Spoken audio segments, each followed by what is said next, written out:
TV here in a labor and delivery suite, answering your questions. We're legit on the Stork Bag. So let's get to our third question. Third question is from Taylor from Chicago. What's up, Taylor from Chicago? Chicago boys. Taylor's question has to do with A, how can you know if your baby is in the right position? Are they head down or head up? And if they're not in the right position, what can you do to get them in the right position? So you need to consider this, first of all. The baby basically can be in three positions. Vertex, where they're head down, breech, where they're head up, or transverse, where they're lying side to side.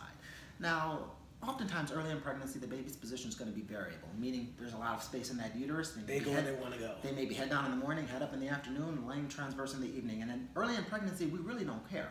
The question is whether or not the baby's head down or vertex when it's time to deliver. Keep this in mind, first of all. Normally by 32 to 34 weeks, most babies will go head down. They will go vertex. But not every baby does that. No. I've had some babies that go up to their due date and don't turn until after their due date. So if you are worried because you're 34 or 35 weeks and your baby hasn't turned, don't be. But Taylor also wanted to know, what can I do if my baby is in fact breech and I'm approaching my due date? Well, and she wanted to know how you can tell. So okay, the first thing you can She's do... trying to do our job. You're trying to do our job, Taylor? Exactly. So the first way you can tell whether or not your baby is breech, probably the most obvious way, is ultrasound.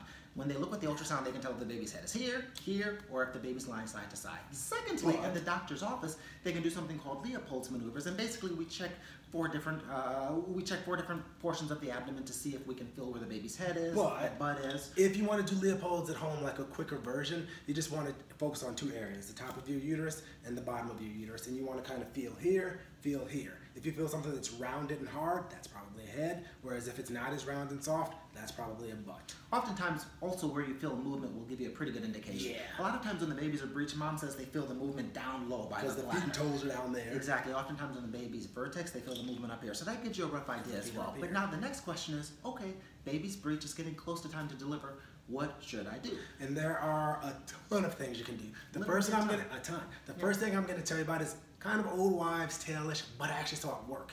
So basically what you want to do is you want to get in a warm bath so that your lower belly is submersed in the warm water, upper belly is out of the warm water, and then you get something frozen like peas, put it where the baby's head is, and sometimes the baby will turn from the uncomfortable cold to the more comfortable warm. I've seen it work once, don't quote me on it, but I've seen it work. But there's some other things you can do as well. Another thing is acupuncture. There have been many studies that have shown that acupuncture, not just one visit though, normally you need to do it for a few weeks, will actually help to turn the baby as well. And I can say with my second born, he was breech until I think 36, 37 weeks. My wife went for a few acupuncture sessions and he sure enough turned vertex. Some other things you can do at home. You can do what they call a pelvic tilt. So basically what you want to do is you want to lay flat on your back. You want to have your legs straight up on a wall, and just being in that position will sometimes kind of change gravitational forces, not on Earth, just on the effect on your body, and get that baby to turn.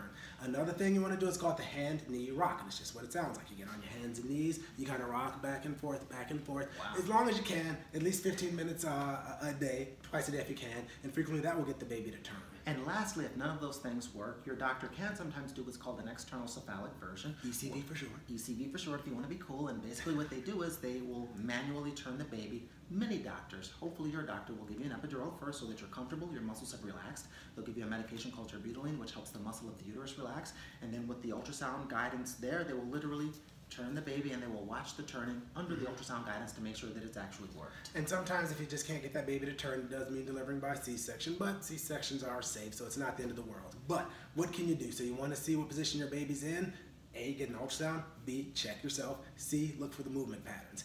If your baby has in fact breech, what can you do? Try my little frozen pea trick, or you can do acupuncture with moxibustion. You can do pelvic tilt. Do the pelvic tilt again? You can do that. You can do the hand-knee rock, or you can see if your baby can be turned by your physician. As always, thanks for these questions. Don't forget to check us out on Twin Doctors TV, and don't forget to check out the Stork Bag.